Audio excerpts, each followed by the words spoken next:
very troubled lives. We also know that alcohol contributes to cancer of lots of kinds, not just breast cancer and not just women. And we need to think about what we want to do about it, what our response is going to be, because nobody is talking about prohibition. Nobody is talking about forcing people not to drink. But the question is, do we want to reduce the burden of harm from alcohol in the community or not? Okay. Dame Sally, now she is Britain's most senior doctor. Do as I do, think about cancer before you have a glass of wine. She says the public should follow her lead. Do I want the glass of wine? Do I want to raise my own risk of breast cancer? And this is eyebrow-raising too, because as I read the British guidelines, 7 glasses of wine per week is said to be okay for women. And I think women will be genuinely confused by this advice. So what is best advice now if you are a woman and want to avoid breast cancer? Okay, so she's not saying, I never drink because of the risk of breast cancer. She's saying every time she has a drink, she thinks about it. Yeah. I think that's a very good piece of advice. The evidence about breast cancer in particular, breast cancer seems to be more sensitive to alcohol than other forms of cancer, although there are at least 7 or 8 sites of cancer for men and women that are caused by alcohol. But breast cancer seems to be particularly sensitive at low doses, and it's probably because the mechanism is different. So rather than when alcohol is metabolized, rather than the acetaldehyde actually poisoning the tissue, it's upsetting the hormonal regulation, which affects breast cancer, or something like that. So it comes about in a different way, and quite small doses of alcohol can have an effect. So when you look at all the evidence about breast cancer and alcohol, and there's been lots of very reliable, large, recent studies, there's no threshold of effect. So obviously, if you have 1 drink of alcohol a day, your risk is going to be less than if you have 2 drinks of alcohol a day, but it's not going to be nothing. Okay, so the evidence is robust. Nevertheless, the decisions, Jenny, I imagine are very difficult for millions and millions of women. Yeah, it's another thing you have to think about. I mean, we, as an example, we eat far too much salt in this country, and many other countries, and it kills us. And it's a very big effect, and it's something that we can do something about individually or as a country. And this is another one of those things. I suppose so, but salt doesn't lubricate our social lives to the huge extent that alcohol does. People don't want to eat. They say, I know all of that. Yeah. But I don't like things that are unsalted. I don't like the taste of them. Yeah. Can I ask a question? Do they know if the breast cancer rates in, say, Muslim countries are lower than the Western countries as a result of obviously the very first study that I was ever made aware of was an Italian study that goes back centuries, which was to do with nuns and things like that. I mean, there's evidence that not drinking is associated with lower rates of breast cancer. Yes, plenty. What you're talking about is ecological evidence, where you're looking at a whole country or population that doesn't drink. Yeah. Thank you. It's great having the expert opinion. Thank you, Jenny, Professor Jenny Connor, on the panel. And although some of the effects of alcohol are more beneficial for men, I mean, it is such an interesting question, really, because are we actually slowly... Texter says, stop talking about alcohol as if it's not a drug. It's a drug. And that is a point. And it's a point maybe people are making more and more. It's not the completely acceptable social lubricant that we've always regarded it to be. And that's an absolutely legitimate and appropriate conversation for us to have. I completely agree. Great to have you both with us today on this big day of the TPP signing in New Zealand, and more on that coming up with John Campbell. Michael Moynihan, Alan Blackman have been our panel guests. Thank you both. Thanks, Jim. My pleasure. We are back tomorrow, and thanks for your company, everybody.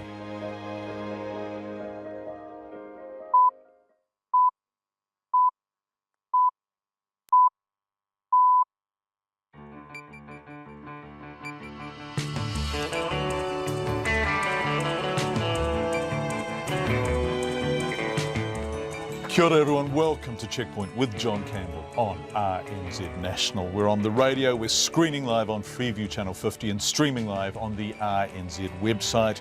Tonight, the TPPA, the signing, the protests inside the convention centre, outside on the streets. We were there. Waitangi, the PM is now not going. We are there. We're also at a media conference John Key's about to hold in Auckland. We will bring you that. The Malaysian embassy worker sentence, we were in court, and Corey Anderson live, plus much, much more. But first, beside me in the studio, here's Katrina Batten with RNZ News. Kia ora, good evening.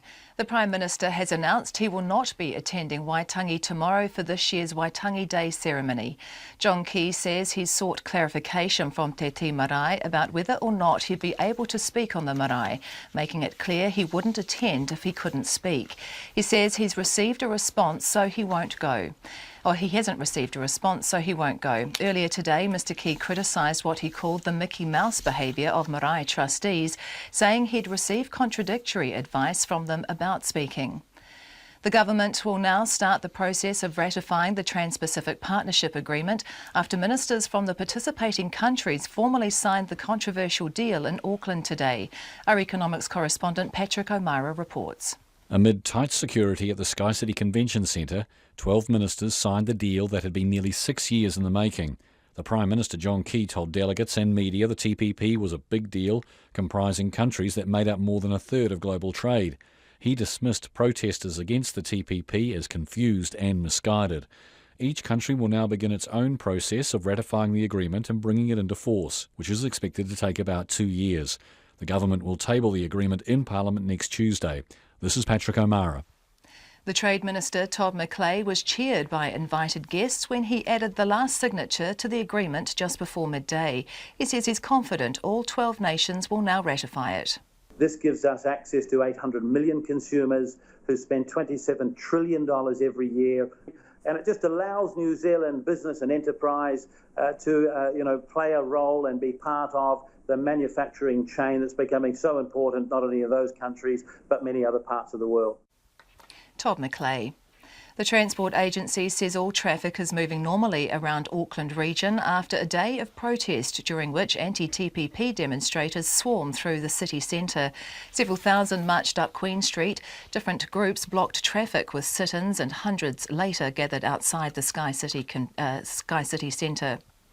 5 cases of Zika have been reported in New Zealand in the last week, bringing the total number of people treated for the disease so far this year to 11. The latest ESR figures released late this afternoon show 4 women and 1 man have been confirmed as having Zika fever, which has been linked to microcephaly, a severe birth defect. 3 had recently returned from Samoa and 1 from Tonga. The most recent cases bring the total for the year to 10 confirmed cases and 1 probable case. Meanwhile, Tonga has declared a Zika epidemic and is taking measures to eradicate mosquitoes with the virus. It says there are 265 suspected and 2 confirmed cases of the disease. A former Malaysian embassy employee who entered a Wellington woman's bedroom naked apart from a shirt has been ordered to pay her $5,000 reparation. Mohammed Rizalman was sentenced in the High Court in Wellington today on a charge of indecent assault and will serve 9 months home detention in an undisclosed New Zealand address. Here's our court reporter, Anne-Marie May. The defence said the conviction would end Rizalman's 21-year army career, and publicity about the case would make it difficult for him to find a new job in Malaysia. Credit was also sought for remorse, but Justice Collins said he had seen no evidence of that. He said Rizalman's sexually motivated actions terrified Ms Billingsley, who was entitled to feel secure in her bedroom. In a statement, Ms Billingsley said she was disappointed Rizalman wouldn't attend any treatment program for sexual offenders. This is Anne-Marie May. An $85 million redevelopment of Lyttelton Port has been opened. The Deputy Prime Minister, Bill English, this afternoon formally opened the Cashin Quay 2 wharf, which doubles the port's container capacity. The new section of Cashin Quay replaces a wharf destroyed in the 2011 earthquake. In sport, the Black Caps pace bowler Mitchell McClenaghan doesn't expect any psychological effects from the bouncer that put him in hospital. McClenaghan suffered a fractured eye socket after he was hit in the face while batting in the Black Caps' win over Pakistan at the Basin Reserve last week. The 29-year-old says while it was a terrifying incident, he can't wait to get back out in the middle. The brain works in funny ways in terms of letting you do these kind of things, but I'm pretty confident that I'll be able to overcome them. Mitchell McClenaghan says he'll be back bowling by next week. Meanwhile, Australia's batsman George Bailey has hit back at reports he was to blame for the non-referral howler that saw David Warner's wicket thrown away and hastened his team's slide to a record 159-run defeat against New Zealand at Eden Park. Warner was dismissed LBW in the first one-day international and after a chat with Bailey elected to walk rather than employ the decision review system. Television replays clearly showed that Warner was in fact not out. The New Zealand golfer Lydia Ko has made a solid start to her 2016 LPGA season with a 3-under par 69 in the opening round of the Coates Championships in Florida.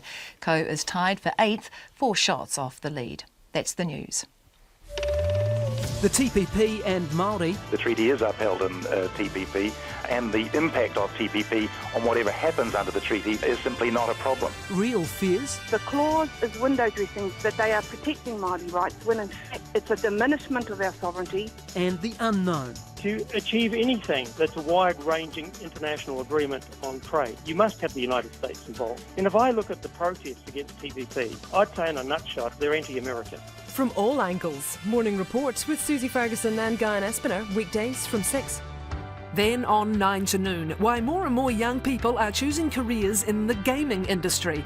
And after 10, the genre-busting storyteller Nedi Okarafor, who weaves politics and African culture into his science fiction. Join me, Catherine Ryan, from 9 to noon after Morning Report on RNZ National. Met Service weather to midnight tomorrow, the northern half of the North Island. That's from North Taranaki and Taupo northwards, including Bay of Plenty. Mostly cloudy, rain developing tomorrow with some heavy falls north of Hamilton. Thunderstorms possible in Northland. South Taranaki, Taihape and Whanganui, fine today. Scattered rain developing tomorrow afternoon or evening. Gisborne, Hawke's Bay and Wairarapa, also Manawatu to Wellington, mainly fine. Isolated showers developing inland tomorrow afternoon. Nelson and Marlborough, cloudy periods tomorrow with a few showers about Nelson and the Sounds. Canterbury, a few showers tomorrow, especially inland. Bulla and Westland, showers turning to rain for a time in Westland overnight, then clearing later tomorrow. Fiordland, rain clearing tonight. Otago and Southland, scattered rain clearing overnight. The Chatham Islands, cloudy periods with possible morning drizzle. It's almost 5:08. Thanks, Katrina. See you at 5:30. Katrina Batten with the news. Coming up, we're live at Waitangi. The PM is now not going. That's just breaking news. Mihi Narangi Forbes is there for live reaction, and we're at a media conference the PM is due to hold in the next quarter of an hour or so. We will bring you that as he explains why he's not going. But as we know, today is the day the TPPA was signed. In total, 12 nations: Australia, Brunei, Canada, Chile, Japan, Malaysia, Mexico, New Zealand, Peru, Singapore, the US and Vietnam signed the agreement one by one in the Sky City Convention Centre in downtown Auckland, across the road from the Sky Tower and the casino. Our economics correspondent Patrick O'Mara was present at the signing. He will join us in the studio next.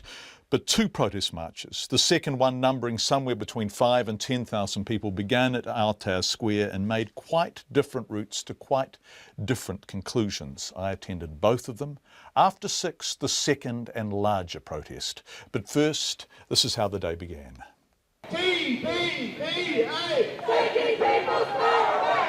It's 20 to 10 and we are wandering down Queen Street.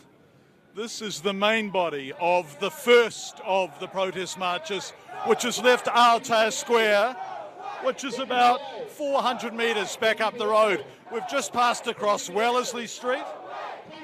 There's somewhere in the region of 1,000 people behind me. It's difficult to calculate. There's another meeting later in the morning. The delegates at the Sky Grand Convention Centre are about 200 or 300 metres that way. 1 block over. So we're going down Queen Street. Presumably they will turn left to Victoria Street, but they may not. Hello, what's your name? Hey, I'm Julia and I'm from Real Choice. And Julia, why are you here? We're here today. We've got a couple of thousand people here to send a really strong message to not only the New Zealand government, but to the other 11 world leaders that are here today that we don't want this agreement here in Aotearoa. What is it that you most oppose about the TPPA? It's pretty much signing away our sovereignty. You know, this is happening 2 days out from Waitangi, which is absolutely offensive on so many levels. You know, it's gonna make everything bad for us in terms of workers' rights. You know, access to internet and copyright laws are going to be restricting us. We've got, you know, the medical industry, which is concerned about access to pharmaceuticals. You know, we've got a really strong voice here today, and we're really about being non-violent today and sending a really strong message in a peaceful manner. TPPA! Taking people's power! Hi John, we're from Wanganui. We've come to support Auckland and our country in this matter. Why have you come? What is it that you oppose about the TPPA?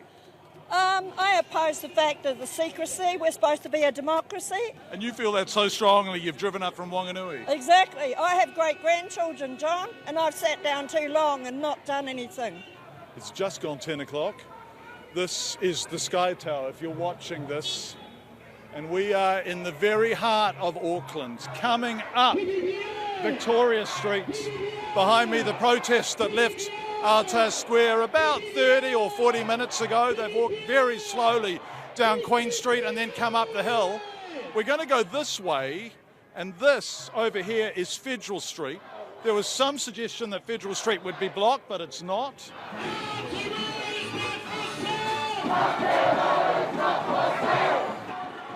So just there is the convention centre. That is where the agreement is being signed. That is where the delegates are.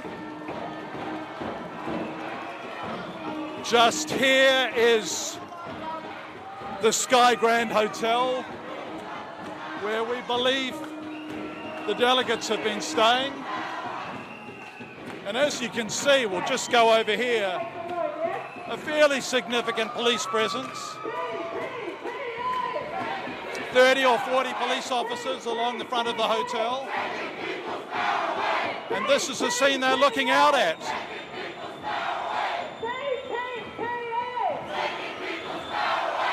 What is it about the TPP that you most strongly oppose? It's taking our rights away, it's taking our next generation away. It's not for sale, you can't sell it. Do you really feel it's that bad? That bad. Listen, John, listen. What? We've all got the same opinion. We've all got the same opinion, John. It's all about our kids. We're family people. We're everyday people. We're here to stand up for them. What is it you fear they're going to lose? What is it that we have already? We've lost so much. To lose what we have today is horrific, not just for us as Māori, but for us as Kiwis. So this is the way to the motorway. And we'll just go up and see what's going on. You can see behind us the on-ramp to the motorway, Manukau, Hamilton, Waitakere, Helensville.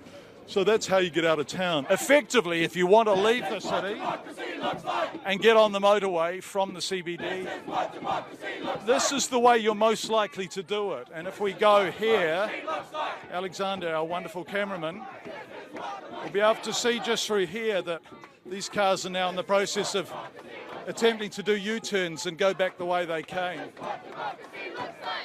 Why are you here? Because it's what's right to do, and everyone should be here right now. If you stand for New Zealand, and if you're against what's about to happen, I don't know. Look, it's people versus the police right now. That's not how it should be. What do you most fear is about to happen?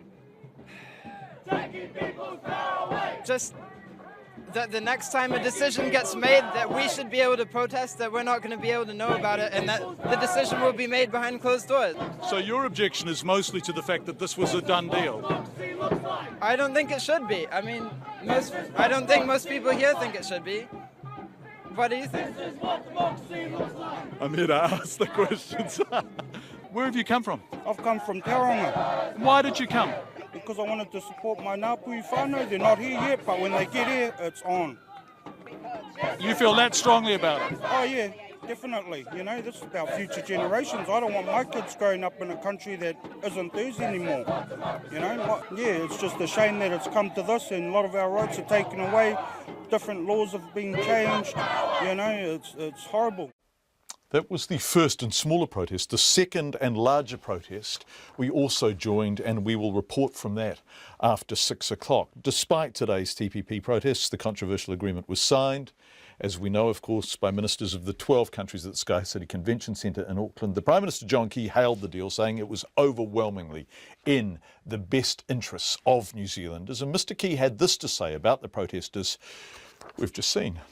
Aucklanders will be pretty disappointed and a little bit confused about why they're doing that on the back of a free trade agreement which opens up huge market access for New Zealanders. And I think a whole lot of Aucklanders will just see that in the category of rent a protest. I mean, if people have got a serious beef to make, they should go and actually look at the commentary that's out there, because the commentary defeats actually their arguments very, very strongly. John Key, our economics correspondent Patrick O'Mara, was at the signing, and I think you were there when John Key made those comments. We'll return to those.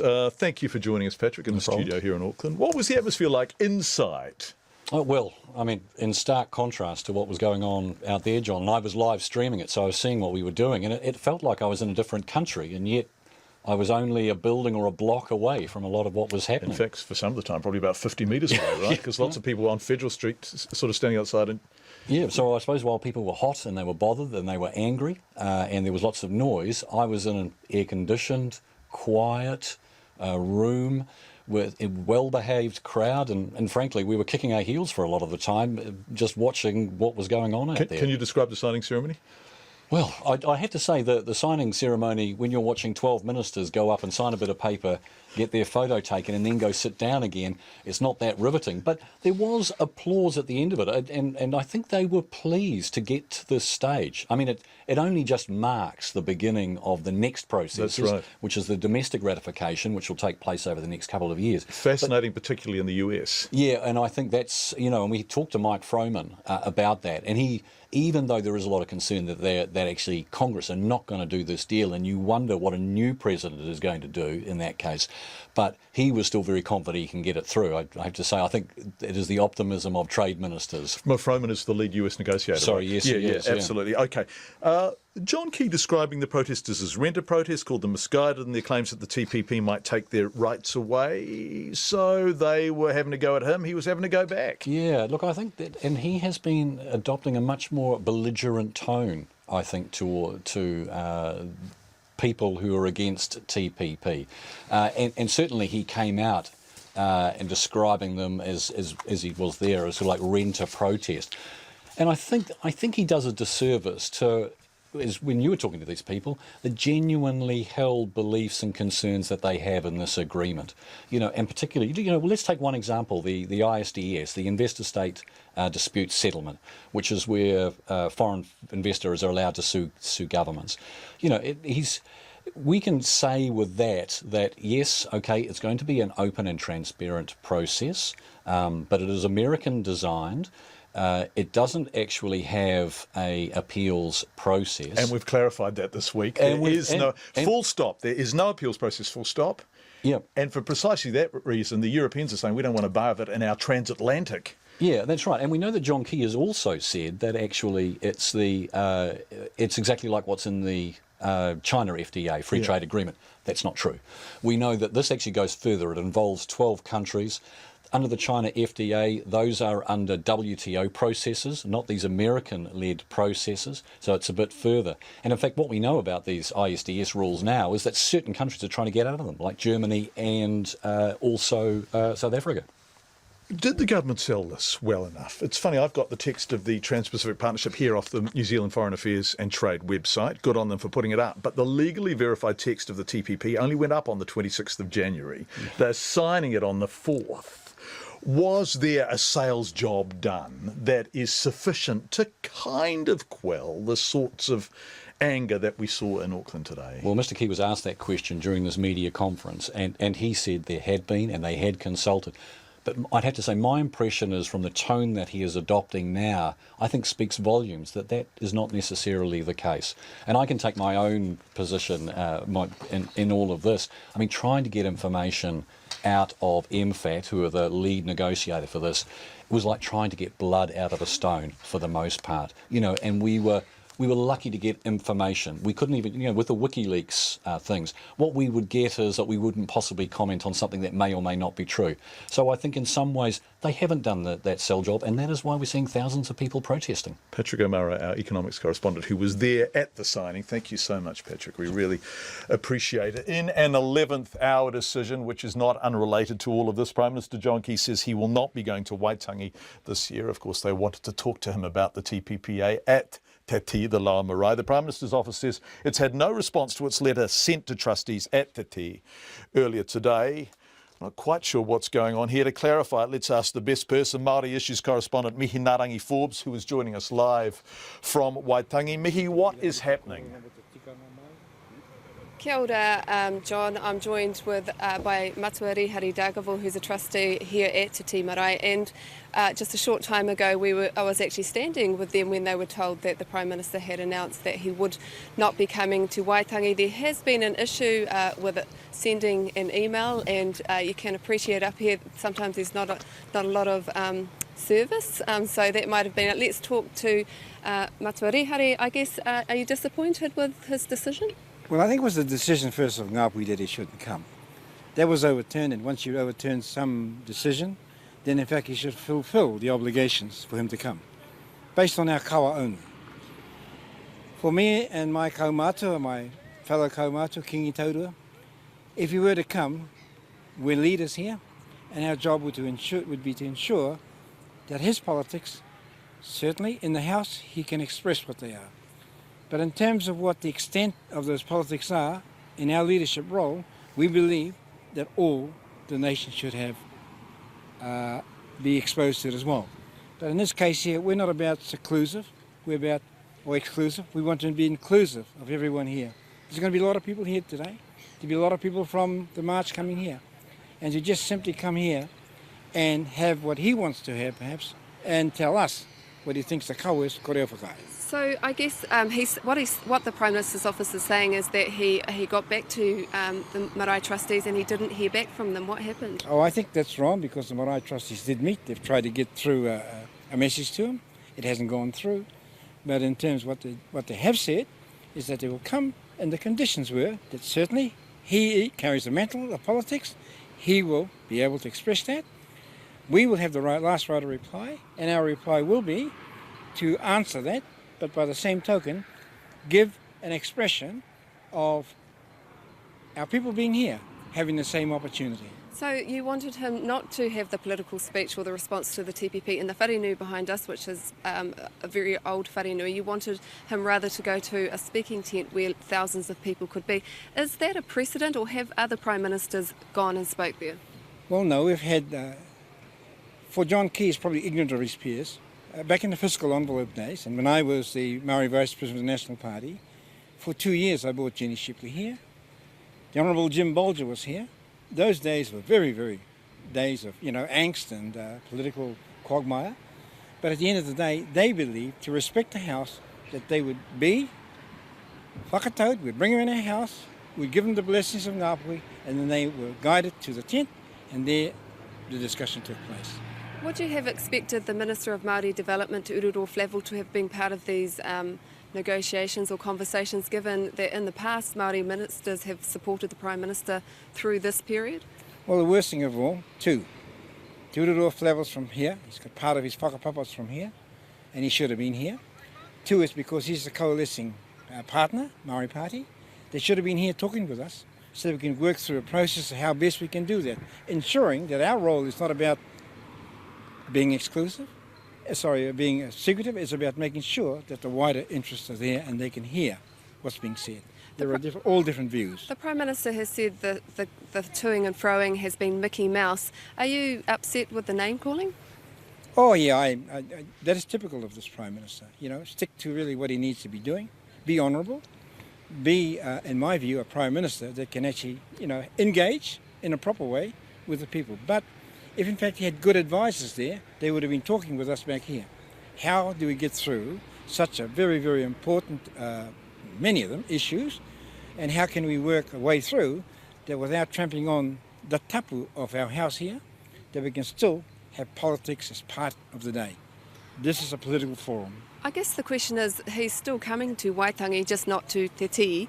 What happens now in terms of his visit here? And you've had word that there are protesters arriving, some thousands.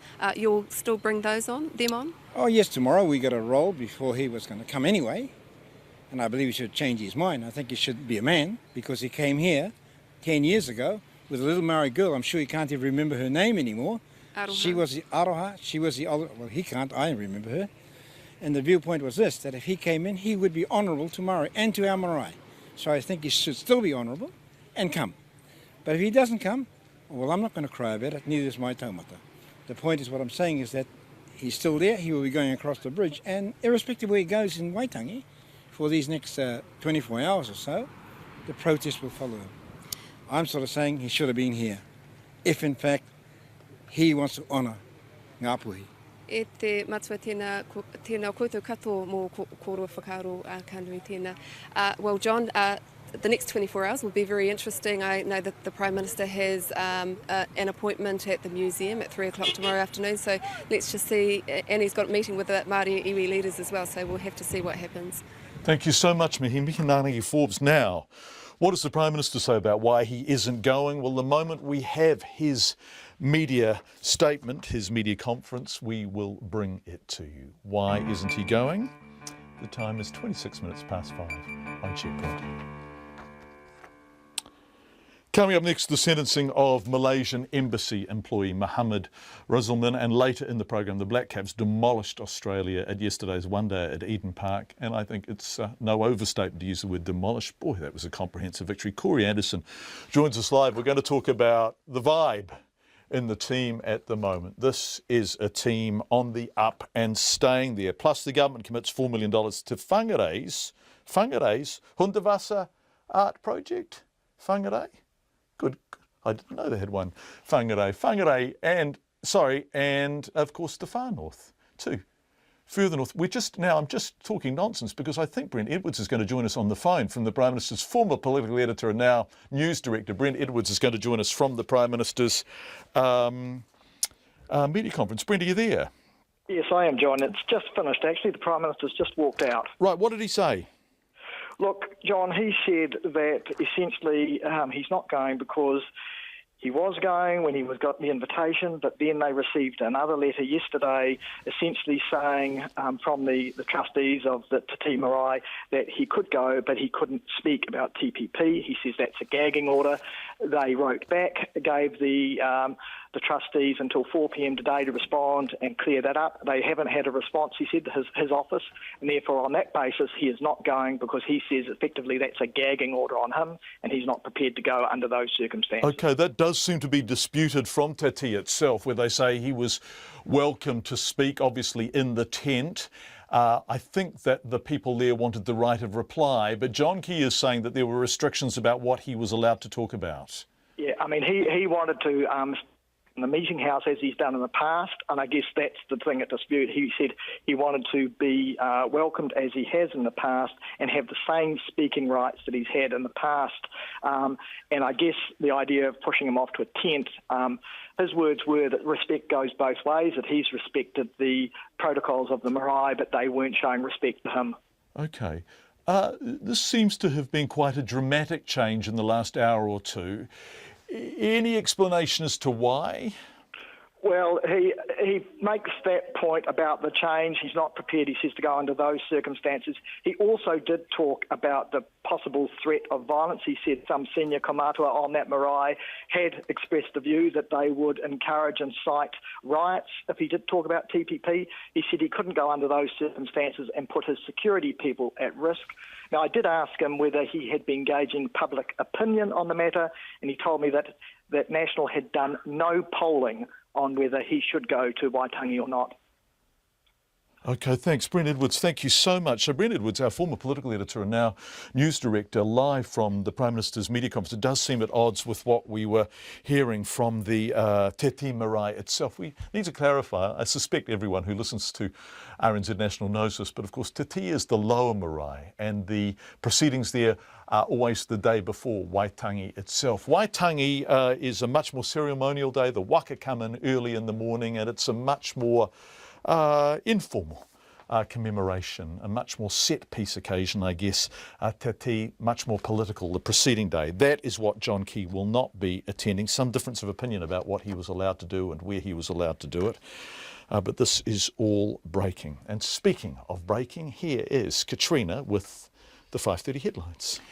The Prime Minister has announced he will not be attending Waitangi tomorrow for this year's Waitangi Day ceremony.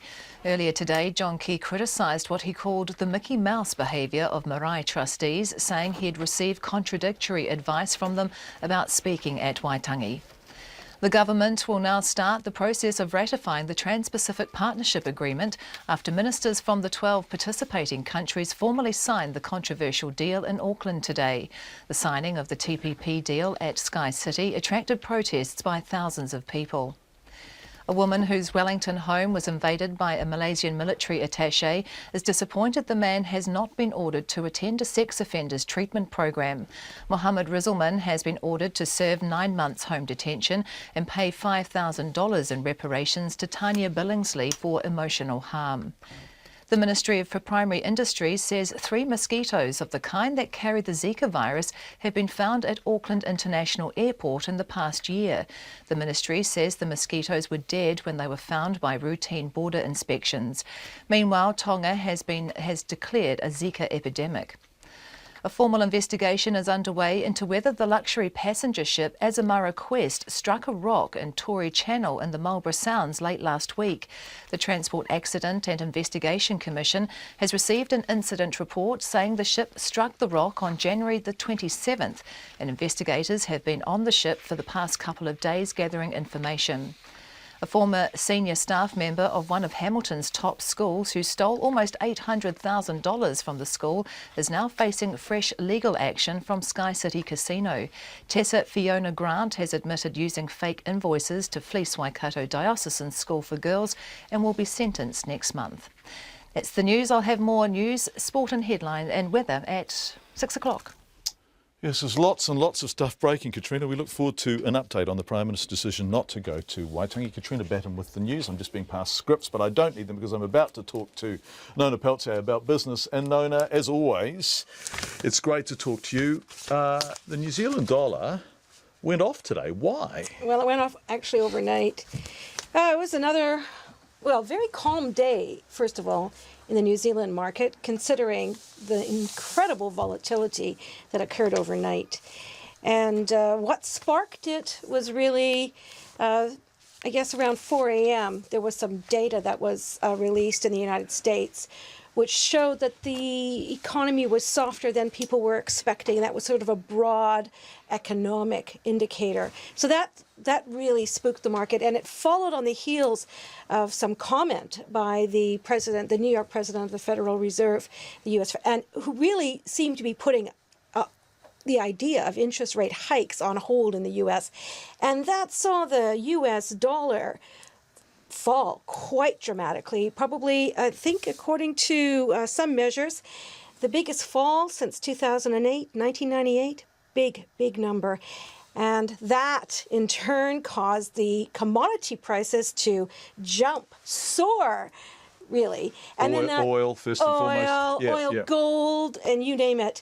And then, so the New Zealand dollar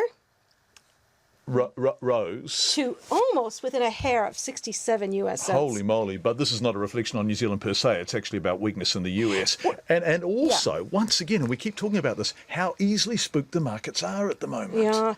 Well, last Friday, the Bank of Japan moved their interest rate into the negative territory. Now, this wasn't a unique move. This sort of followed a lot of other moves similar around the world, but also after many I guess, years of trying to stimulate their economy. They went along with that. And then, boom, the yen reacted just as you would expect. It fell.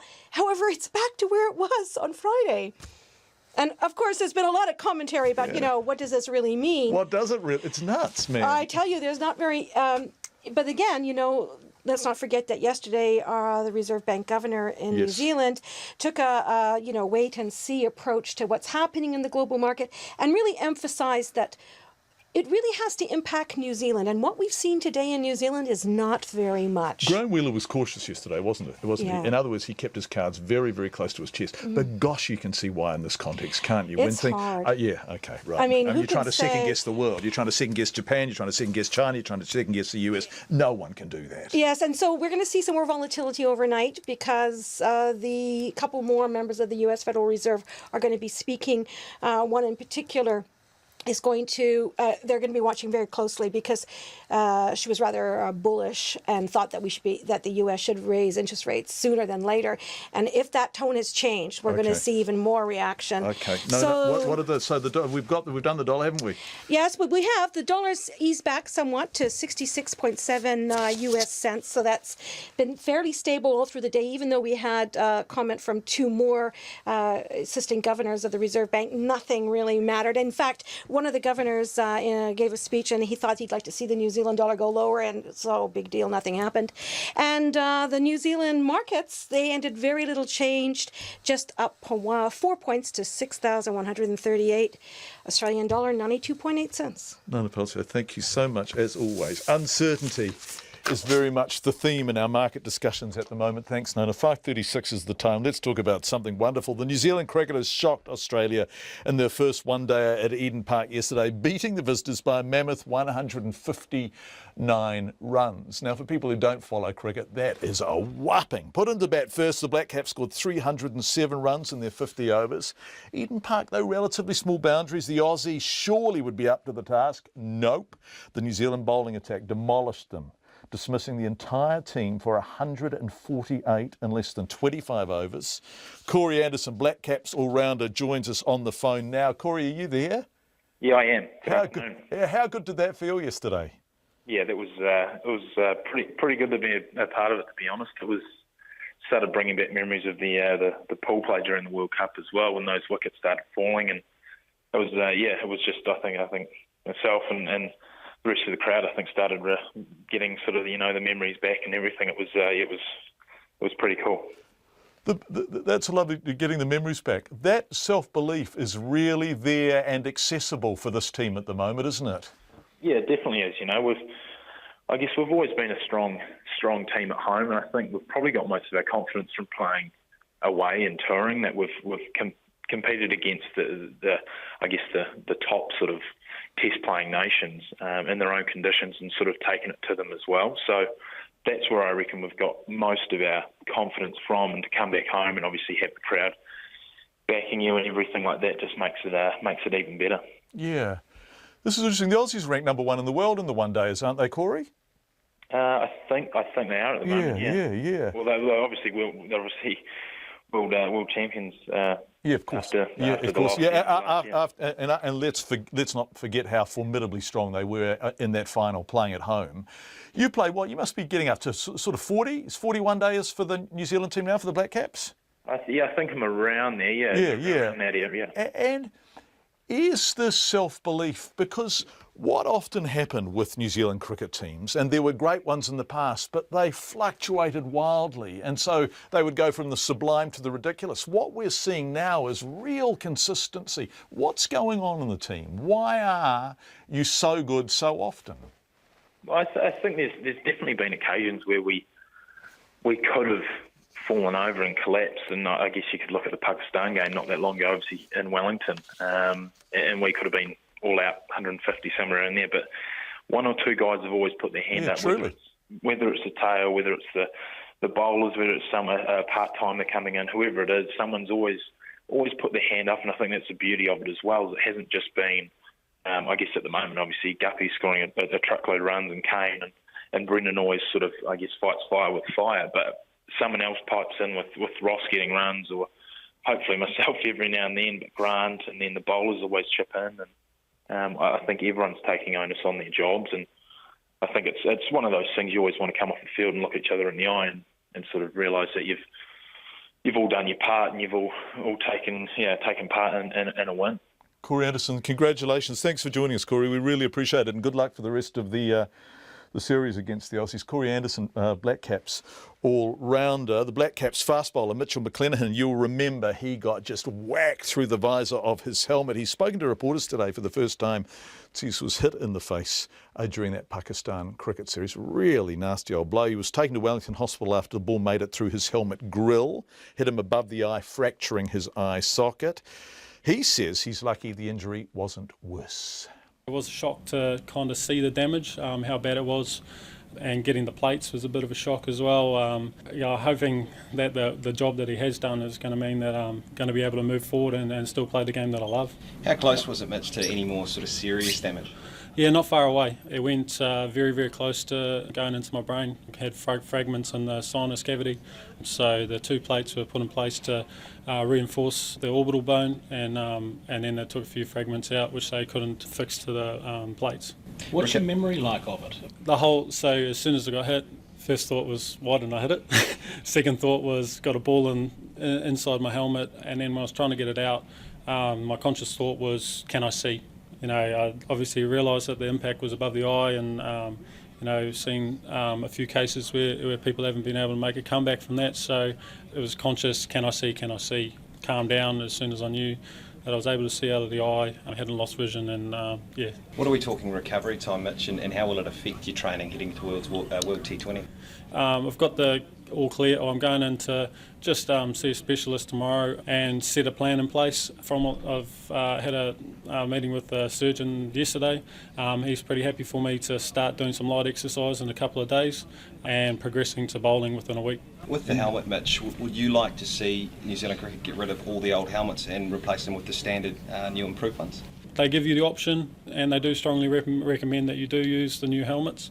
For me, it was coming down to being able to see the ball.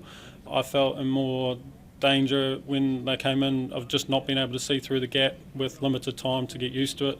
So for me, I felt more confident of being able to evade it or hit the ball. So that's a choice that I personally made, and it's something I'm probably going to have to, I am going to reassess and make sure I look after myself going forward. I guess the one thing you won't know until it happens is the next time somebody comes in and gives you another short, fast one to see how you kind of react to it in all ways. Until that happens, I guess you don't really know how you're going to cope with them in the future.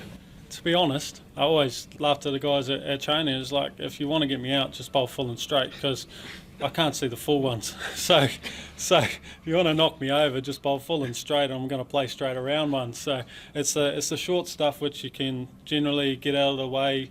If you're looking to defend or evade, that's not a problem in terms of that kind of thing. So in terms of strategy, whether you're going out there to try and hurt me again or you're trying to get my wicket, what's more important to winning the game?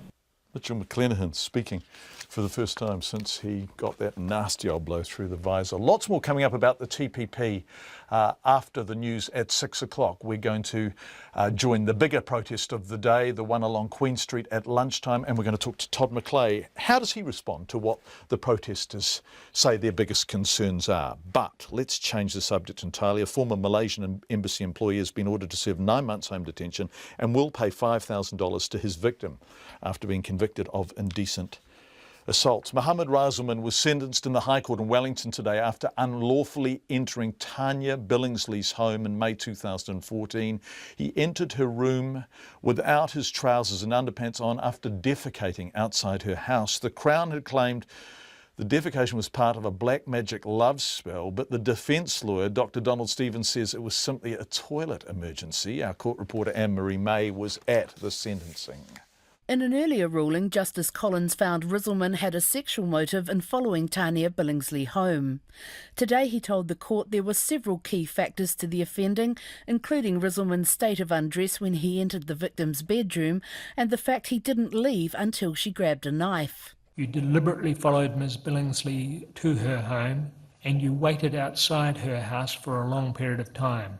Your offending involved the invasion of Ms. Billingsley's home. Entering into dwellings at night affects the sense of security of the whole community. Ms. Billingsley was a vulnerable young woman who was entitled to feel safe in her bedroom.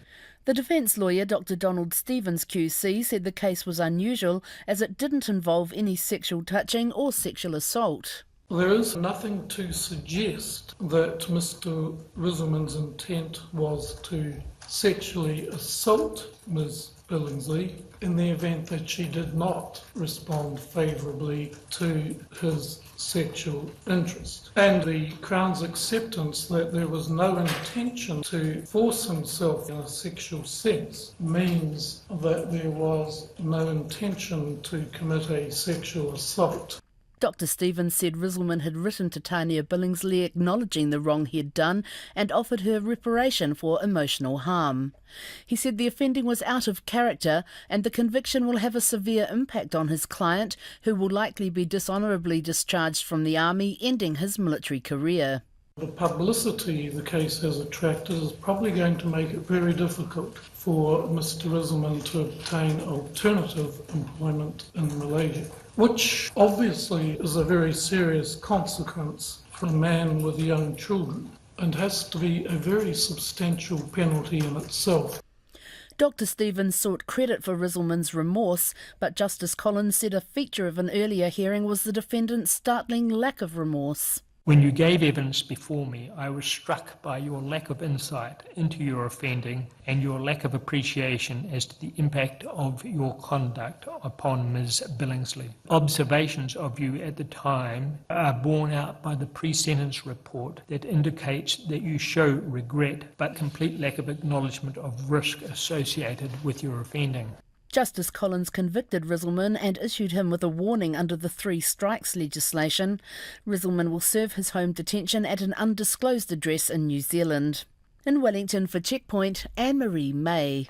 Tania Billingsley did not attend Riselman's sentencing, but the rape survivor advocate, Louise Nicholas, read a statement on her behalf outside court. I hope that the defendant will have the opportunity to undertake rehabilitative services during his home detention for the safety of others and also for his own well-being. While court has been long and draining, I acknowledge that I am one of the small percentages of survivors who even get the chance to go through this process and have legal closure, and I am thankful for that opportunity. That was Louise Nicholas.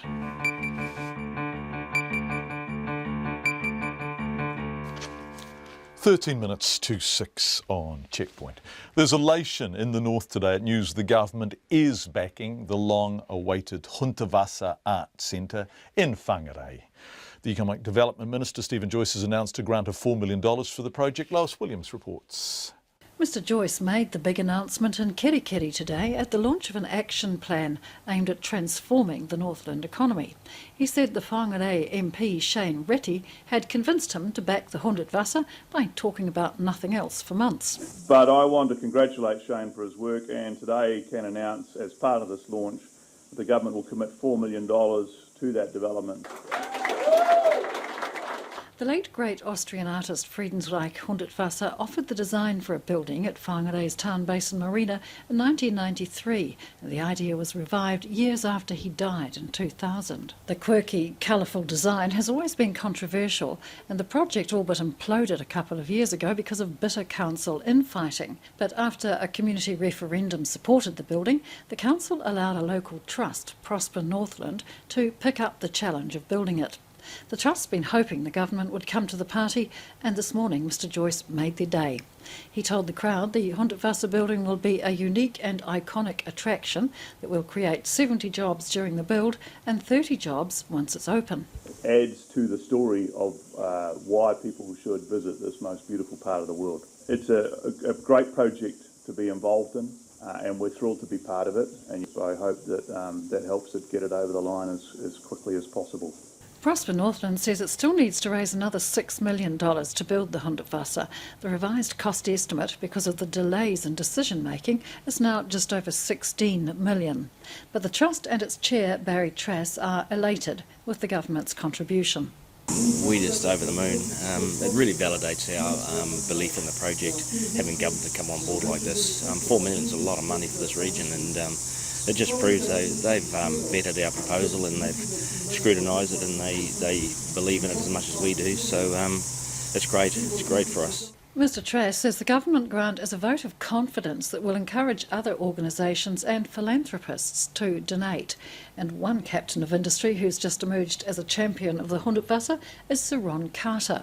The retired engineer and concrete magnate says he and his wife are big fans of Hundertwasser's work after visiting his buildings in Europe, and they plan to make a donation to the Whangarei project. The level of support that city government, local regional government and central government have given to this project, I think, is really, really important for private investors to come along as well. But the question of regional support for the Hundertwasser is a little murky. Mr Joyce, in his speech, praised the Northland Regional Council for its support of the project, but the council hasn't actually offered any. Although it does have a healthy investment fund, is a vocal advocate of economic development and has in the past levied regional rates for a rugby stadium. Prosper Northland now has 18 months to raise the last $6 million it needs to build the Hundertwasser, and it's now confident of reaching its goal. In Kirikiri for Checkpoint, Lois Williams. 9.5 minutes to 6. Doctors are calling for an urgent increase in public awareness of what they call a silent killer, hepatitis C. The disease can lie dormant in a person for years. Of the 50,000 who have it, half of them are undiagnosed. Doctors want systematic screening for those at risk to start immediately. Auckland City Hospital liver specialist Dr Ed Gain is a world expert in his field and spoke with our reporter Laura Bootham. What we call the most common age is between 45 and 50 years old. Most people have had the infection though for around 20 to 30 years. They are largely European, around 85-90% European. The remainder are Māori, Pacific and Asian. But almost all of those people were infected in their late teens or early 20s. So by the time they're diagnosed, they have already been living with the infection for around 20 to 30 years. So we find that even at the time of initial diagnosis, many people already have severe liver damage. And around 15% at the time of diagnosis already have cirrhosis, which really is the advanced stage of liver disease. Now, the rates worldwide are going up. Is it true that in the 60s, the baby boomers who experimented with drugs, some of them may be infected with Hep C? Sure.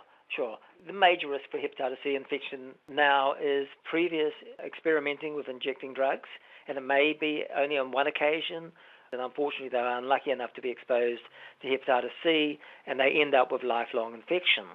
Is it the majority of people who have it drug addicts, or is that a stereotype? That's very much a stereotype. Although the risk is needle use, most people we see, they've only experimented for a short time in their youth, and they haven't used any drugs for many, many years. Ross Bell of the Alcohol and Drug Foundation said that prior to a year ago it was piecemeal and not effective, but the government have started to introduce a more effective program. Yes, and the government are doing that on the assumption that if we can find an effective way to find people who are living with hepatitis C, we'll be able to prioritise who needs treatment now and who can wait, because eventually we want to be able to offer everybody living with hepatitis C effective treatment. Do you think this should have happened sooner, this whole movement? I think the pilots were important, and they've been going on. But do you think even the pilots, do you understand me, it's a very recent phenomenon compared to the knowledge around the disease? I think we're trying to get things moving along as quickly as possible, because I think now for the first time we have curative treatments which people will want to take, and we've only had those. They've only really been available for the last year or so. Do you think there's a sense of urgency in needing to implement them as soon as possible?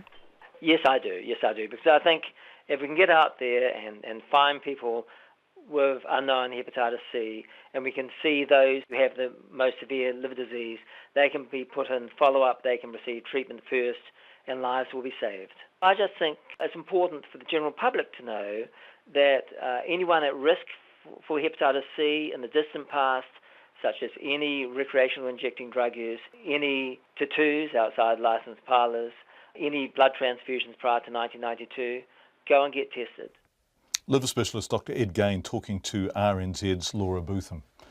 The Ministry of Health says DHB's plan to open regional screening services within the next 12 months. We will keep an eye on that.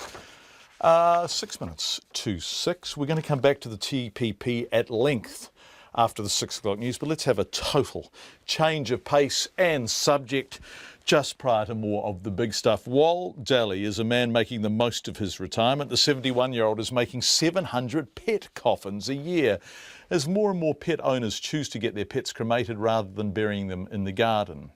He has 17 different sized coffins, cats, rabbits, budgies, but as Tracy Neal reports, the former furniture store owner can put his hand to just about anything, including, believe it or not, a special casket for a donkey. The distinct aroma of milled macrocarpa drifts from Wal's container workshop. Making coffins for pets wasn't exactly a lifelong ambition.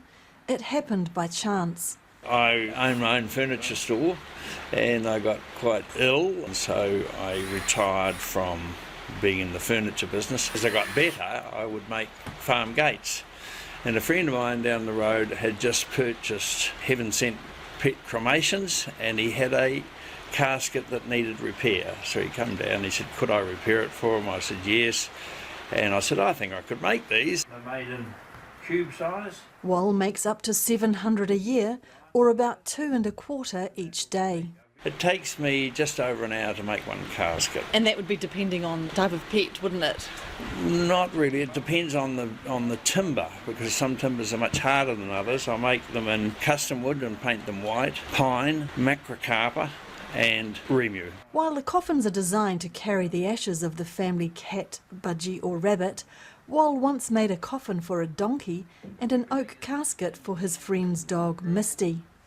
Yes, we made an extra large one for a donkey.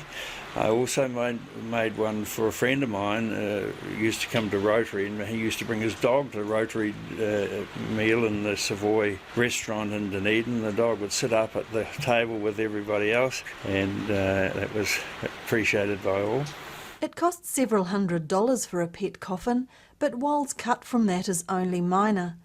He mainly supplies the cremator, who buys the caskets from him after the vet has dealt with the pet. Wal says burying pets is something more people should be doing for the environment. He says disposal of animals is a bigger problem than most realise. When you'd bury a dog, there was toxins in the dog that stay in the soil, so you'd never bury your dog and put your potatoes in the next year. There are an awful lot of animals that are just disposed of. And it serves a greater purpose. A lot of people get very attached to their pets, and when they pass on, it's a good way of the family, especially when there's children, to get over the passing of the pet. And so if they can have some sort of closure to that. He says it's more of a hobby than a money spinner. I don't make a lot out of it. I try to work on $15 to $20 an hour for my time. Sometimes it's better, sometimes it's not so good, but I'm in the business of trying to enjoy what I'm doing rather than make $1 million. His range extends beyond coffins to furniture and beehives, driven by his love of working with wood and the need for occasional solitude. Well, I'm not much good at doing anything in metal, and my wife doesn't like me reorganising the dishwasher, so I have to get out of the house from time to time. Wal says pets have as much right to enter the pearly gates as anyone. In Nelson, Tracy Neal. Thank you, Tracy. It is 2 minutes to 6. Lots and lots of feedback coming in. Much of it relates to the Prime Minister's comments about the TPP protesters in Auckland today. We played them earlier on, but in short he said that, to paraphrase, as fairly as possible, he said that Aucklanders would be disappointed by the disruption to the traffic, and he described some of the protesters as rent a protest. The feedback has been pretty declaratory in its rejection of that, and we do provide a representative sample. So let's run through it. Bevan says, I'm certainly not disappointed, proud of my fellow Aucklanders. Who says this generation is apathetic? Andrew says, a not very good deal and a lousy PR job by the government. No wonder folks are worried. Raj says, why is it called free trade when it will lock in a bunch of additional rules, regs and protections? Elephant, I think John Key is the confused one here. Note to Waitangi meant yes, oh, it's finally no, make up your flipping mind. Katrina has more on that, but the Prime Minister isn't going to tea tomorrow. Liz, I think John Key does all New Zealanders who have a genuine and serious concern about this agreement a disservice when he calls us rent-a-mob or deluded. Matt, you think our PM would want to front up and do his job. Why wasn't this organised as a priority months ago? That, of course, is a reference to the non-appearance at Te Tii tomorrow. Rather disputed versions we've heard in the first hour of Checkpoint tonight. We went up to Te Tii where they said the Prime Minister was welcome and could speak, although in the tent. The Prime Minister says that there were some barriers put around what he could speak about, that he wasn't being treated with due respect and therefore he wasn't going. More on all of this after 6 o'clock, but we're going to have a 5-second break now for things that sound like this.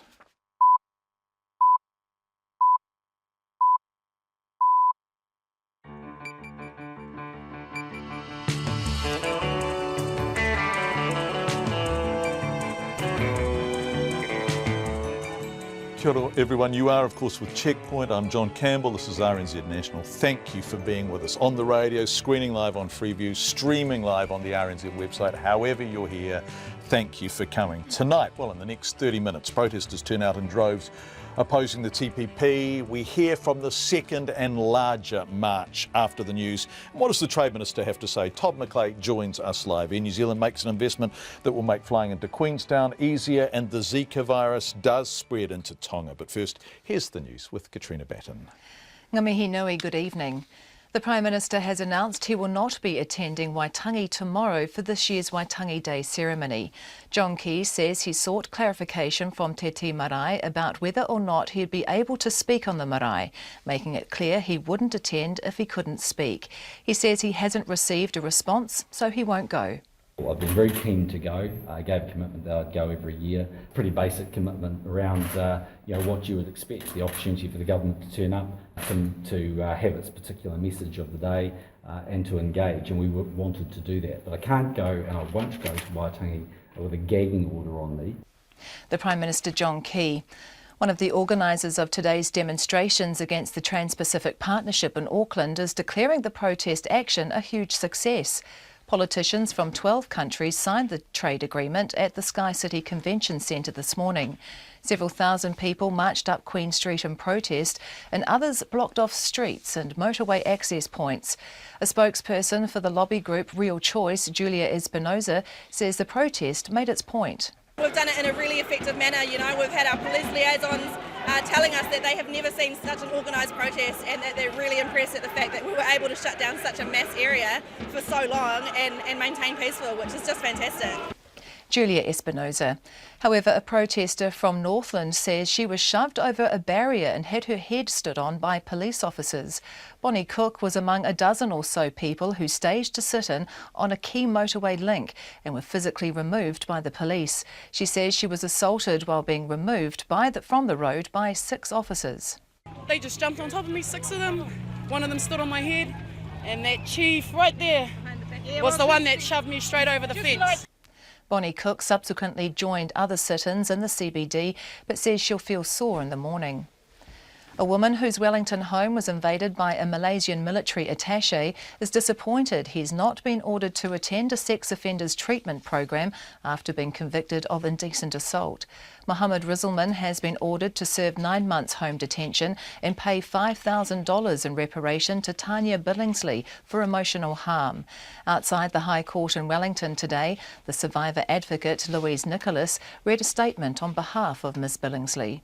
I'm with Tanya on this one. I'm rather disappointed that he has shown a form of sexual harmful behaviour, but there has been no imposing of some treatment program for him, and I am really, really disappointed in that. Louise Nicholas said Ms Billingsley is relieved the court proceedings are over and she can move on. The man convicted of murdering Timaru woman Lisa Blakey 16 years ago has been declined parole. Timothy Taylor killed the 20-year-old in February 2000 and was sentenced to life imprisonment in 2002. He became eligible for parole in February 2012. In a decision released today, the parole board says that when he was last seen a year ago, he did not disclose he had been involved in trying to bring contraband into prison. Last October, he brought more contraband in, but this time he told the board. Taylor is described in a psychologist's report as being at high risk of general offending. The woman who was found dead in her home in Wellington on Tuesday has been named as 31-year-old Rosemary Day. The police discovered her body at her home in Constable Street, Newtown, acting on concerns about her well-being. Detective Senior Sergeant Warwick McKee says the police are still investigating the unexplained death.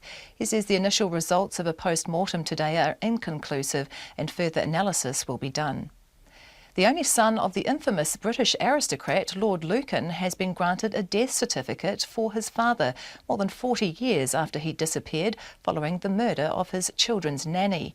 George Bingham can now inherit the title. Here's the BBC's Daniela Ralph. George Bingham said he'd wanted a death certificate issued for his father to gain closure. His father vanished in November 1974, shortly after the brutal murder of the family nanny, Sandra Rivet. His mother, Lady Lucan, was also attacked. The rumours and speculation since then have been endless, with alleged sightings in South Africa, India, New Zealand and many other countries. Daniela Ralph reporting. In sport, the Black Caps pace bowler Mitchell McClenaghan says he was lucky not to suffer more serious damage from the bouncer that put him in hospital. McClenaghan suffered a fractured eye socket after being hit in the face while batting against Pakistan at the Basin Reserve last week. He says it could have been a lot worse.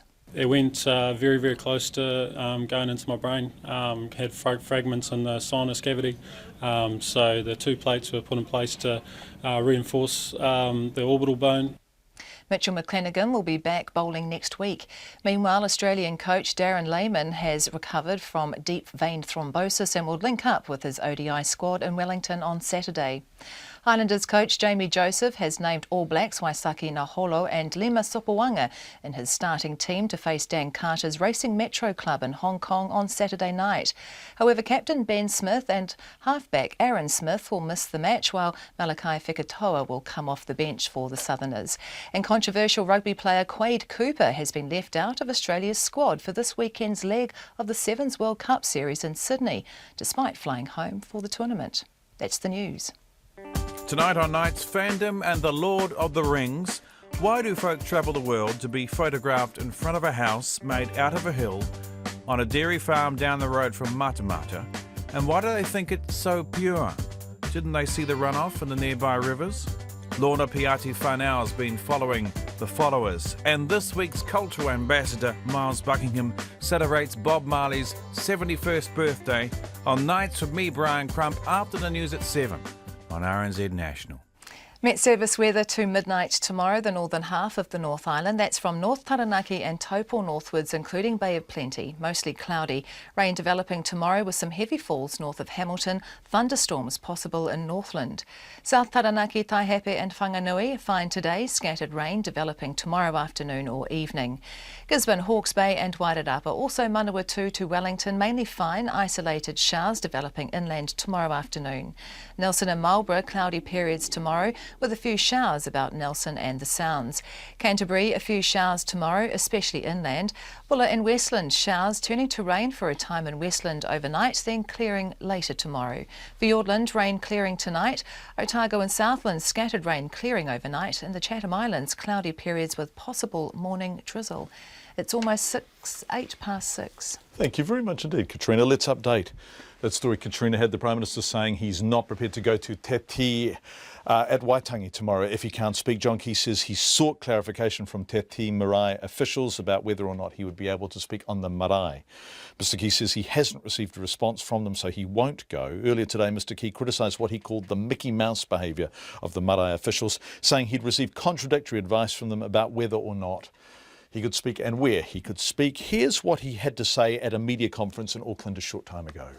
We've already seen some fairly inflammatory comments made by Kingi and others saying that if I did go onto the marae and did speak about TPP, then that would incite protests and essentially violence, and he would encourage that. And I think that puts a whole lot of people, including my protection people, in quite a dangerous position. Secondly, I think it's a situation where my relationship with the Titi Marae, if you like, has been one of very much respect. I've respected their tikanga, their customs, I've respected that environment, and I've always tried to go there as Prime Minister to ensure that the engagement with the marae and the elders of that marae is intact as relationship with the treaty. But respect goes both ways. That's also the respect to allow me to actually speak. And one of the big issues really about this year has been TPP, and some in Māoridom have believed there hasn't been enough discussion, enough consultation, if you like. We would utterly reject that because there's been actually years of discussion with Māori about TPP. But in essence, by stopping me going on the marae and actually answering the protesters that would be outside, which may well have even blocked me going onto the lower marae, they're doing the very thing that they're criticising me for. They're not giving the government any opportunity to actually go and explain our position, which actually answers all of the questions they want. The Prime Minister talking a short time ago. 10 minutes past 6 on Checkpoint. Let's return to our top story, the signing of the TPP. In a moment, we'll have Todd McClay, the Trade Minister, on what the day meant for him and what he thinks it means for New Zealand. But outside the signing, thousands of people marched through downtown Auckland to noisily express their opposition to the agreement. At 5, we heard from people on the earlier and smaller march, but then at midday, somewhere between 5 and 10,000 people marched down Queen Street from Aotea Square. The first person I spoke to on that march was protest organiser and former MP Hone Harawira. Why are you here? What is the thing that you most fear about the TPPA? I fear that it's going to take away the rights of your children and your grandchildren to make decisions in the best interests of their great-grandchildren. John, that's what really worries me. And I want that for you, and I want that for me. And I want that for every other New Zealander, regardless of their colour. The TPPA signs that away. How does it sign it away? It gives overseas corporations the right to sue our government for daring to block them from making money from deep sea oil, from gold mining, from taking control of our pharmaceuticals. They effectively take control of our sovereignty because they can sue our government. How dare they?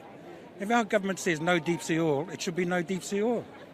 And they should not have the right to sue our government for stopping them, but the TPPA will give them that right.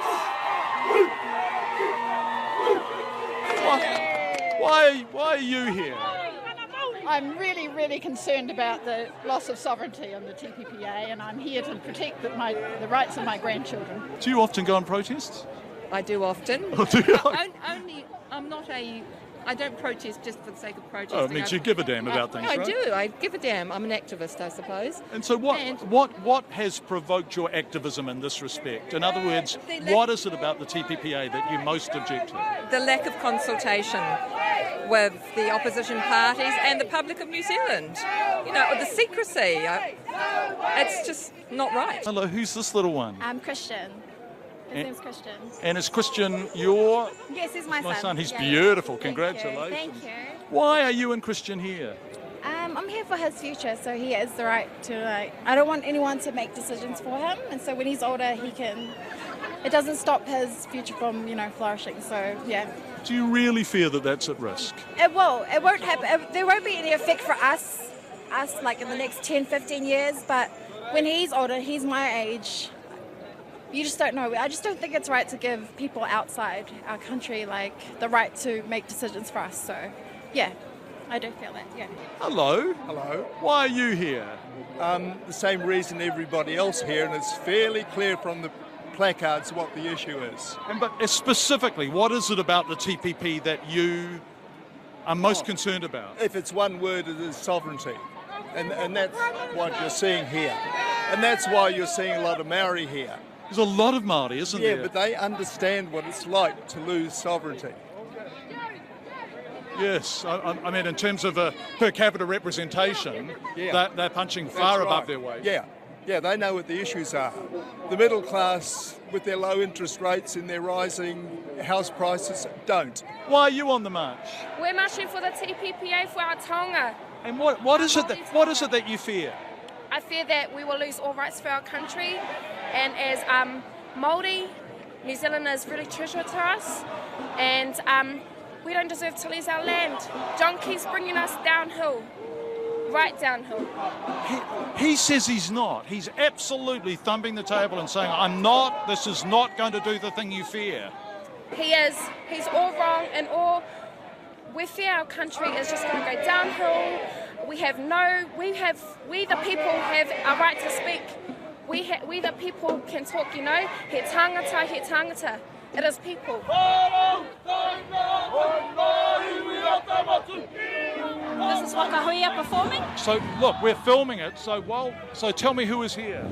Well, the Ope Taua is the mana whenua, so it's a combination of Te Wakahuia led by Tāpeta Wehi and Malcolm Kerehoma. So it's a group of Ngāti Whātua, Te Wakahuia, and many of the others that are from this area. So they're leading these people might be usually expected to be at the pōwhiri to welcome the TPPA delegates. Usually, yes. They're very clear, as the media will know, they were in opposition of any pōwhiri to So join. were they invited to do? They've been invited, yes, numerous times, especially Te Wakahuia and Ngāti Whātua, and they've adamantly said no. Why have they said no? Why are they here protesting against it rather than welcoming the people who are signing it? It's more about the treaty rights and the Māori rights that are included in the TPPA. They've always been dead against that. So, especially for the mana whenua of this area, it's only right that they protest it. There's a lot of Māori here today. A lot. Why? We organised around about 5 groups of, mana whenua groups as well. So,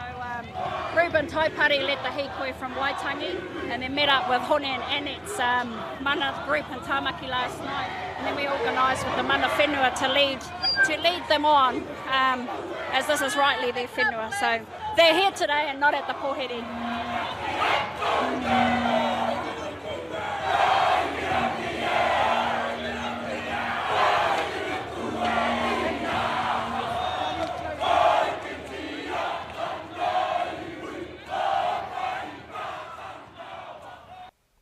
That was the lunchtime march. Somewhere between 5,000 and 10,000 people marching down Queen Street. Trade Minister Todd McClay is on the line and joins us again. Thank you again for joining us, Minister. You've made yourself freely available over the past week and we appreciate it. Can we talk about what was going on inside the Sky Grand Convention Centre whilst the people were outside? You were signing. How did you feel about signing? Look, John, I'm very proud to have signed this agreement on behalf of New Zealand, and that's because I wholeheartedly believe it is an agreement that is good for New Zealand. I just listened to, the coverage you just shown of some of the concerns that, the people in the march raised. And I can say to them again wholeheartedly that the concerns that they have are not part of TPP. We don't lose sovereignty. We retain absolutely the right to meet treaty obligations. In fact, all of the countries in TPP have Indigenous populations. The only group that is mentioned and the only treaty that is mentioned and gets special mention is the Treaty of Waitangi, and that's been in every single agreement we've negotiated. So a very proud day because this will deliver jobs, it will deliver income, it will deliver a much better future for New Zealand through trading with 800 million people around the world. Minister, I attended both those marches today and I listened to you say that and you were absolutely unequivocal and emphatic. And I'm not for a moment, disrespecting what you're saying, but they don't believe you. Those people don't believe you. And I wonder if it's simply because the government has not tried hard enough. No government has tried hard enough to sell this deal. It was negotiated in secret. The legally verified text wasn't released until the 26th of January. Goodness gracious, this is the 4th of February and you're signing the thing. You haven't taken people with you. And if we compare this, for example, to the flag referendum, we have launched a $26 million public education campaign. Why was so little effort made around the TPP?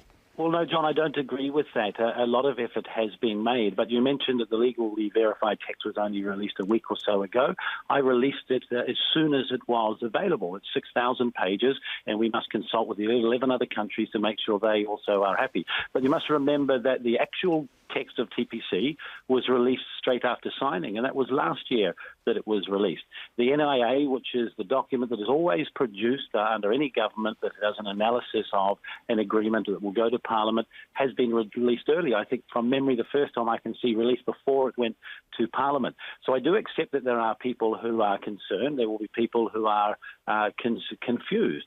And actually, now we enter in the stage that the signature is taking place, the negotiation is over. We enter into the parliamentary scrutiny part of this, and I very much welcome all those who have a different view, who are concerned, who want to bring views for or against to our Parliament, and we will take all of this year to listen to them and to keep talking about TPP. Which is big of you and good of you, but it's not at all material, is it? Because the deal is signed. So if every single person in New Zealand turns up and says, Minister, we hate this treaty, you've still done the deal, right? Well, so it's signed today, but it doesn't become legally binding into New Zealand until we pass legislation for it to be enacted. Again, John, it's the same process that we've had in place for every single trade agreement that has been through the New Zealand Parliament. Until an agreement is signed, there is nothing there that the New Zealand Parliament can focus on. And we have a parliamentary democracy, and it's where we make decisions. So, look, the very good news for all those that have concerns is that actually this is the start of a process today with the signature. It's not the end of a process. But again, I would say, and there was a young lady there that was concerned about the future for her son when he was her age, that actually without New Zealand being involved in high-quality agreements around the world, other countries will enter into those agreements, will be squeezed out of important market access that we need.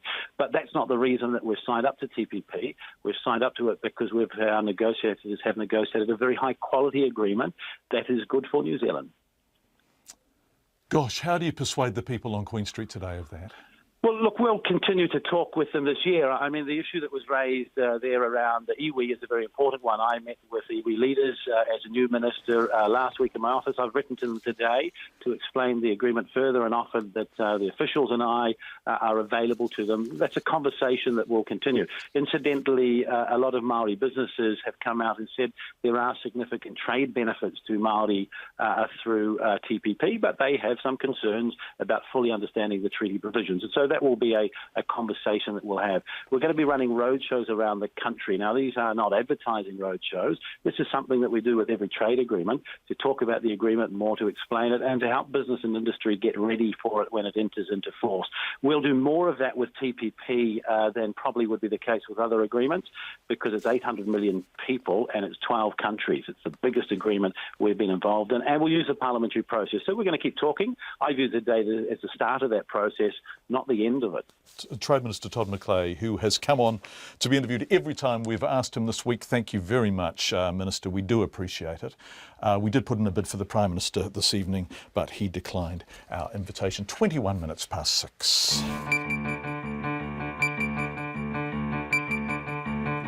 Coming up on World Watch at 6:30 with John Greaves, Japan deploys its missile defences and other Asian countries put their defence forces on high alert. Why? Well, John will explain. And another Trump tantrum in the latest Republican row. Let's go to Queenstown. Air New Zealand is about to make an announcement in Queenstown about a $25 million investment in new navigation technology. Anyone who's flown into that airport will know how important getting the navigation right is. Our Queenstown reporter Peter Newport joins us. What is the money going to be used for, Peter? Well, John, this is really to help the turboprop aircraft, the ones with propellers, get into Queenstown when the weather is a bit rough.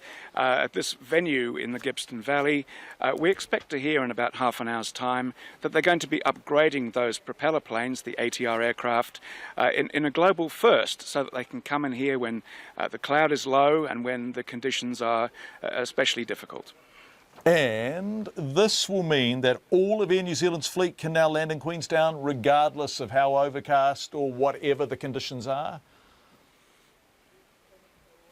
More or less, John. It's not perfect. If we've got ice on the runway, then it doesn't really matter what navigation equipment you have. That's still going to be the airport being closed. But this means that if you're flying to Queenstown, once this new system is installed, you won't need to say, well, I'm going to book a jet aircraft rather than the propeller aircraft because one has a better system. This means that all of the Air New Zealand planes should stand a good chance of getting in here.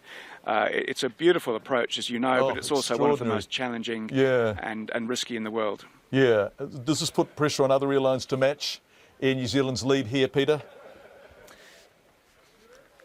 I think it does, John. I mean, this is a technology race. As you know, Queenstown's booming.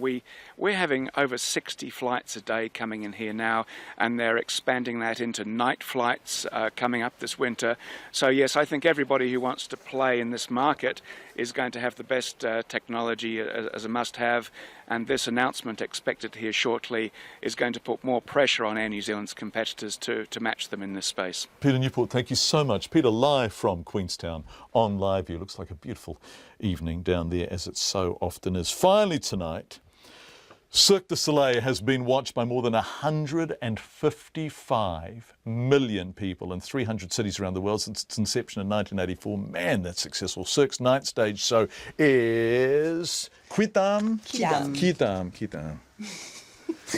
It opens here in Auckland tomorrow night before moving to Christchurch in 2 weeks' time. Joining us in the studio are two of the stars, artistic director Marjan van Grunsven. Yeah. And performer Jean-Philippe Vienne. Very good. Yeah. Wow. I did French at school, and you know, the only phrase I can remember is Le chat est sur la table. And I've waited all my life for a cat to sit on a table, and it has never happened. Oh, really? Yeah, rubbish. You should have told me. I would have brought a cat. That would have made it so easy. You could have done it. Yeah, I would have. You know? Right, tell us about reinventing Cirque, keeping it going, because people come back, and it ain't a cheap night out. So, how do you say, we're going to do something new? And how do you find the way to do something new? Well, I think that there's artists all over the world constantly creating new things. So Cirque has a very big talent in finding those people and recruiting them and bringing them in and helping them create these new things all the time. And is it exciting to do that? Absolutely. Of course. And you know, you're talking about reinventing the world, and I think the beauty of Quidam is we're actually not trying to reinvent the world. We're just showing you our world. And at the end of the show, you actually come out realizing you're part of it. This is your world. This is our world. And everyone is there. And this is why, you know, you don't get tired of it, because it's a story of us. You play a character called Boom Boom? Yes, Boom Boom. And what does Boom Boom doesn't go around and harangue poor members of the crowd?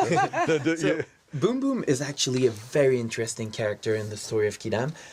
Well, the beauty of Quidam is that you'll see throughout all the characters, you will recognize someone, either yourself or someone you know. So if you think of Boom Boom, the way he is, he's this overwhelming character. He has explosive energy, and so he goes through extremes. You look like you have explosive energy. Well, I don't want to objectify you, but it's a great pity you've got your T-shirt on, because you look magnificent. You must be super fit.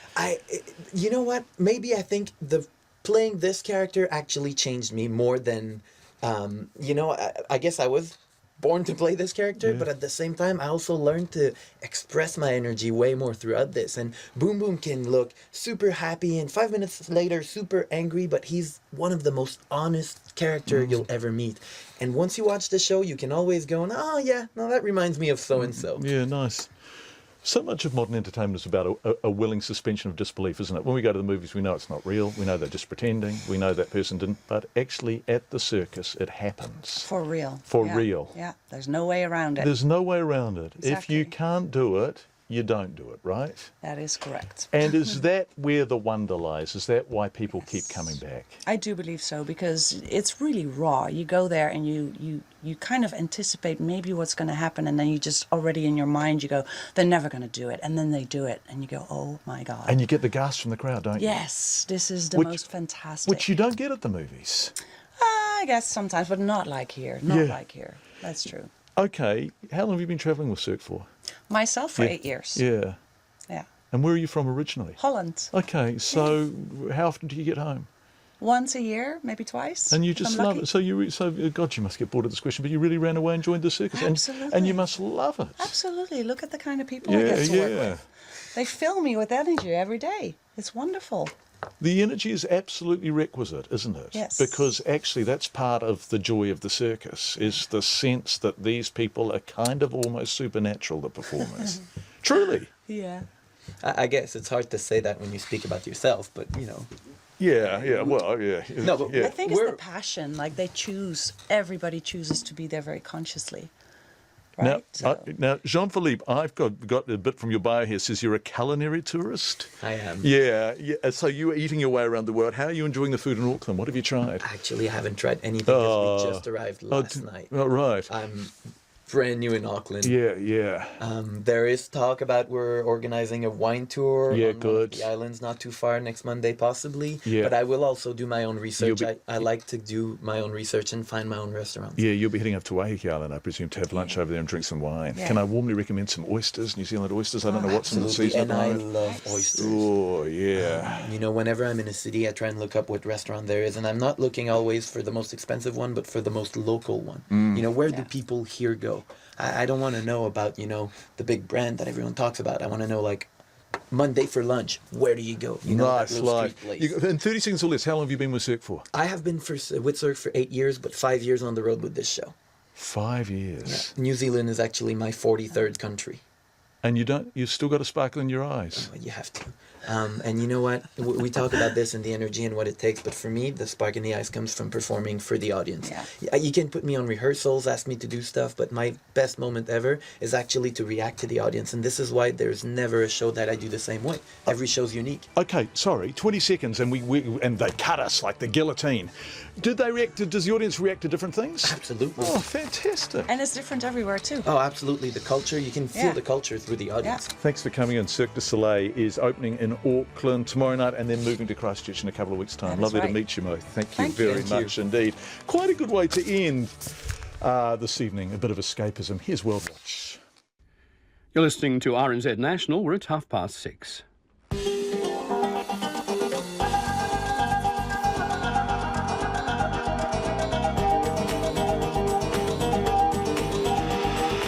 Welcome World Watch PM, I'm John Greaves. Tonight, talks in Geneva on peace for Syria are postponed by the United Nations.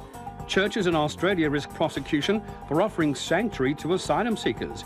And we head to Mongolia for the Genghis Khan Ice Marathon. Those stories and more in World Watch PM. But we begin with news from Asia, where Japan's deployed its missile defences and other Asian nations have put their defence forces on high alert after new satellite images of a top-secret facility in North Korea show what appear to be increased preparations for a launch.